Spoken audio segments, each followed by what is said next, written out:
Bonjour à tous, donc dans cette vidéo nous allons regarder les prérequis pour la séquence mouvement et interaction, donc c'est la première partie de spécialité physique-chimie, donc nos premières. Quelques petites questions. Donc vous avez normalement vu en cours de seconde que tous les corps de l'univers sont en interaction attractive, ce qu'on appelle la gravitation universelle. Donc deux corps de masse MA et MB s'attirent, c'est important. La interaction gravitationnelle est une interaction attractive. Tout corps avec deux masses, tout corps, tout ensemble de deux corps donc, qui ont une masse s'attire. Alors ensuite, donc au niveau de la représentation et de la représentation, donc là, de la force et de la norme de la force. Donc on a vu en seconde que la force F de A sur B est égale à moins G MA fois MB sur D carré fois UAB. Alors attention à tout ce qui est écrit parce que là il y a énormément de choses à comprendre. Vous avez f ici avec un vecteur. Donc ici, si vous avez un vecteur, forcément ici, vous avez un vecteur. Donc ce vecteur ici, c'est ce qu'on appelle un vecteur unitaire, c'est-à-dire que sa norme est égale à 1 et il indique donc en fait le sens et la direction donc, du vecteur. Donc ici, par exemple, si vous avez f de A sur B, donc c'est la force exercée par A sur B. Donc regardez bien ce vecteur, déjà ici vous avez une image avec un corps A, un corps B, CB donc c'est le centre de B, CA le centre de A. Ici, on a représenté le vecteur unitaire qui va de A vers B. Regardez bien, le vecteur va de A vers B, donc sa norme est égale à 1. Donc ici, on vous dit que f de A sur B, ici, il vaut moins G, donc G, MA, MB sur D carré, tout ça c'est des constantes, hein, ça c'est la constante de gravitation universelle, c'est une masse, c'est une masse, c'est une distance, donc tout ça c'est une distance, tout ça c'est une grandeur positive. Vous avez un moins devant, donc ça veut dire qu'en fait le vecteur F et le vecteur U donc, sont de même sens, mais sont dans la même direction, pardon, mais d'un sens opposé. Donc on dit qu'ils sont, ils sont pas ils sont donc FAB et UAB. Regardez bien, ils sont bien ici portés par la même droite, donc ils ont la même direction, mais ils n'ont pas le même sens à cause du moins. Donc la force F va dans le sens inverse du vecteur UAB.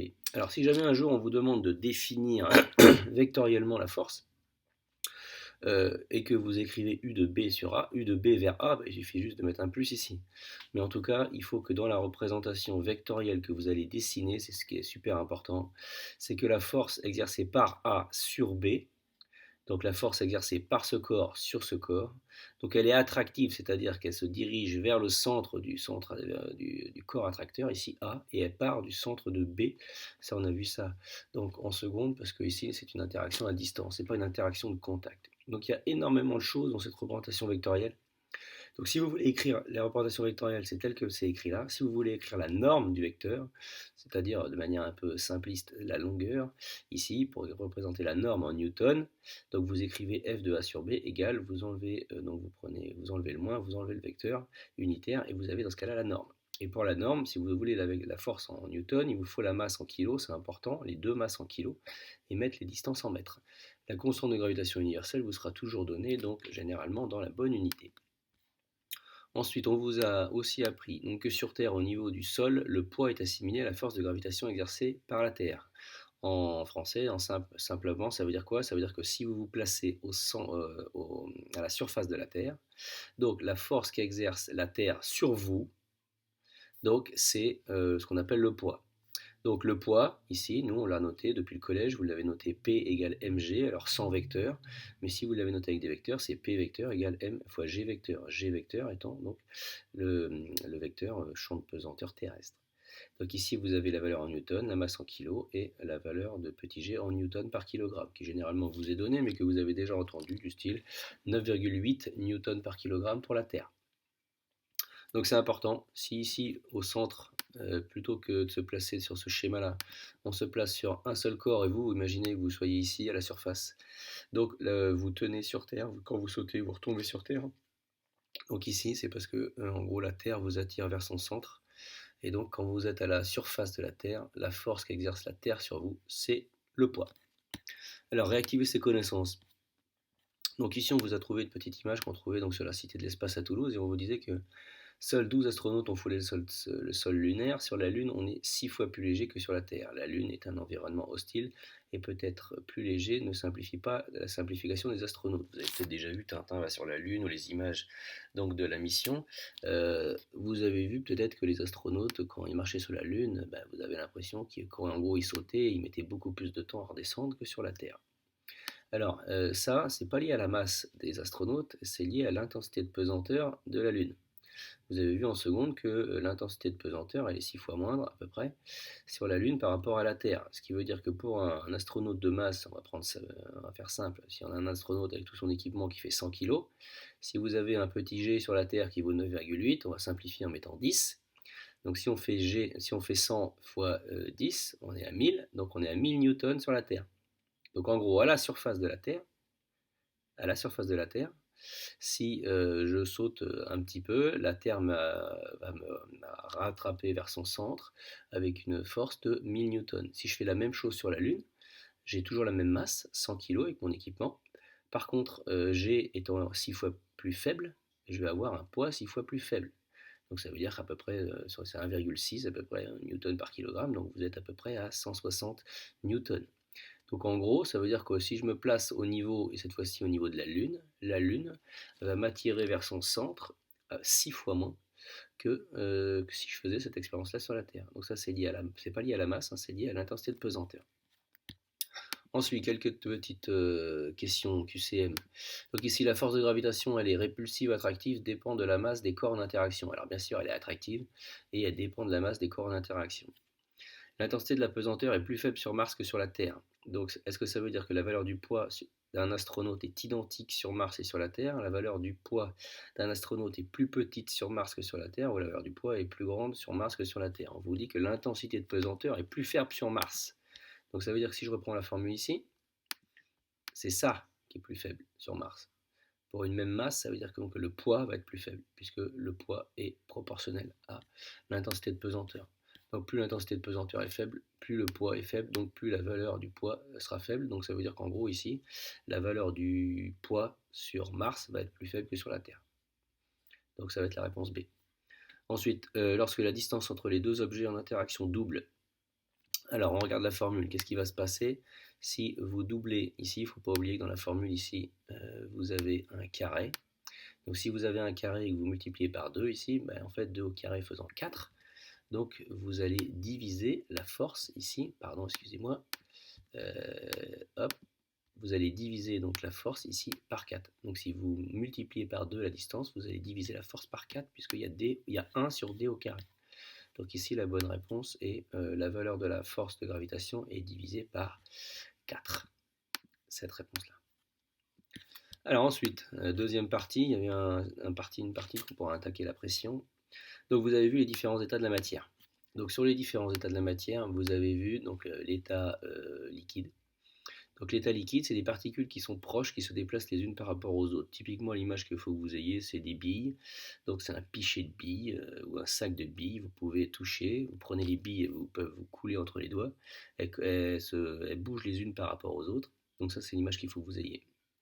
Par exemple, à 20 degrés, on a la masse volumique donc de l'eau, c'est 1,0. On vous parle ici de la masse volumique. Donc la masse volumique de grandeur que vous avez déjà vu depuis le collège, donc c'est 1,0 kg, 1,0 fois 10 puissance 3 kg par mètre cube. Alors ça, retenez, ça fait en gros 1 tonne par mètre cube. C'est pas la valeur qu'on utilise le plus, celle qu'on utilise, c'est plus ρ de l'eau égale 1,0 kg par litre. 1 litre. Donc si vous remplissez une brique de lait de 1 litre, la masse de la brique de lait, si on enlève le carton, donc c'est 1 kg. Retenez ça plutôt. Donc sinon, il faut aussi retenir, parce que le mètre cube, c'est l'unité donc dans le système international pour les volumes.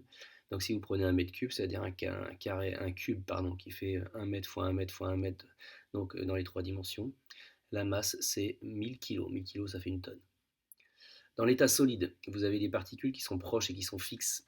Donc ça veut dire qu'en gros, vous imaginez votre sac de billes, tout est fixé. Les billes sont rangées, mais en tout cas, elles sont proches et elles sont fixes. Elles ne bougent pas les unes par rapport aux autres. Dans l'état gazeux, les particules sont éloignées et se déplacent dans tout l'espace possible. Il peut y avoir des chocs. Il y a des chocs entre les particules et le récipient. Pardon. Alors à 20 degrés, la masse volumique de l'air est de l'ordre de 1 kg par mètre cube. Donc c'est-à-dire que vous prenez 1 mètre cube donc pour de l'air, 1 mètre cube d'air, donc à 20 degrés c'est à peu près 1 kg. De l'ordre de, ça me paraît beaucoup. Ensuite, pour la masse volumique. Donc on vous dit que quel que soit l'état physique d'un corps, sa masse volumique, c'est pour la masse volumique, si vous l'exprimez en kilogrammes par mètre cube, alors retenez bien, quand vous avez kilogramme point mètre moins 3, essayez de retenir dans votre tête pour dire que ça fait kilogramme par mètre cube. Donc si c'est des kilogrammes par mètre cube, c'est forcément quelque chose qui est en kilogrammes divisé par quelque chose qui est en mètre cube. Et dans ce cas-là, ce qui est en kilogrammes, c'est la masse, et ce qui est en mètre cube, c'est le volume. Donc la masse volumique, c'est la masse par unité de volume. Donc elle permet de calculer la masse. Si vous voulez la masse, vous faites m égale ρ fois v. Et elle permet aussi de calculer le volume d'un corps si vous connaissez bien entendu sa masse et sa masse volumique. Alors ensuite, on reprend quelques petites questions. Alors on vous peut demander d'aller voir une vidéo. Rien ne vous empêche d'aller scanner cette vidéo pour aller voir la vidéo de cours qui peut être certainement très intéressante. Alors on vous dit dans quels états les molécules sont-elles les plus éloignées les unes de l'autre. Donc quand elles sont les plus éloignées les unes des autres, c'est l'état gazeux. Les plus mobiles les unes par rapport aux autres. Alors cette question est un peu. Alors si on dit les plus mobiles par rapport aux autres, c'est-à-dire qu'il y a un contact, et s'il y a un contact, là où serait le plus mobile, ça serait plutôt dans l'état liquide, puisque c'est le sac de billes, elles sont vraiment mobiles les unes par rapport aux autres. Dans l'état gazeux, elles vont certes peut-être plus vite, mais elles ne sont pas mobiles les unes par rapport aux autres, ou alors on entend mobile par choc. Donc moi je dirais l'état liquide parce qu'elles sont en contact les unes par rapport aux autres et elles bougent les unes par rapport aux autres. Alors que dans l'état gazeux, elles ne bougent pas, elles ne se touchent pas, hormis quand il y a des chocs. Alors quelques petites questions rapides. Donc la masse volumique. Ici on vous dit la masse volumique moyenne de l'eau dans l'océan Atlantique, elle est de 1,04 kg par litre. Vous voyez déjà là ils ont changé l'unité, kg par litre.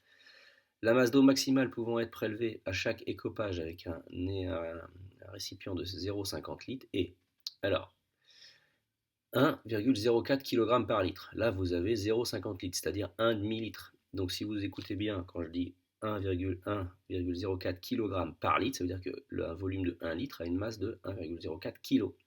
Si vous prenez la moitié d'un litre, là, vous aurez la moitié de 1,04 kg en masse. Donc, c'est-à-dire ici 0,52 kg. Parmi les trois schémas suivants, lequel modélise l'état liquide de l'eau à l'état microscopique? Donc à l'état microscopique, il faut que les particules se touchent, bougent les unes par rapport aux autres. Il y a un désordre ici. Donc là, ça ne peut pas être ça, parce que là, certes, elles se touchent, mais tout est figé. Tout est bien ordonné, donc ça, c'est un état solide. Une température et une pression donnée, la masse volumique de l'eau liquide est donc supérieure à celle de l'air, inférieure à celle de l'air, égale à celle de l'air. Alors, prenez une brique de 1 litre et une brique de 1 litre d'eau et 1 litre d'air, vous allez vite vous rendre compte, donc pour le même volume, que la masse de la brique d'eau ou de lait liquide est beaucoup plus lourde. Donc c'est parce que la masse volumique donc de l'eau liquide est supérieure à celle de l'air. Voilà, j'espère que cette vidéo vous sera utile.